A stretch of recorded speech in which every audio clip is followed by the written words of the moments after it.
କାହାଣୀର ନୂଆ ନାୟିକା ସେ ମୋ ପାଇଁ ଅନାମିକା। ନୂଆ ବାଟରେ ତା ପାଦ ଟଳମଳ ଚାଲିଯାଏ ଏକା ଏକା। ଏ ନୂଆ କାହାଣୀର ନୂଆ ନାୟିକା ସେ ମୋ ପାଇଁ ଅନାମିକା। ନୂଆ ବାଟରେ ତା ପାଦ ଟଳମଳ ଚାଲିଯାଏ ଏକା ଏକା।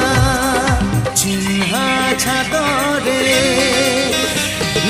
ଚିହ୍ନା ଛାତରେ ଅଚିହ୍ନା ଝିଅଟିକି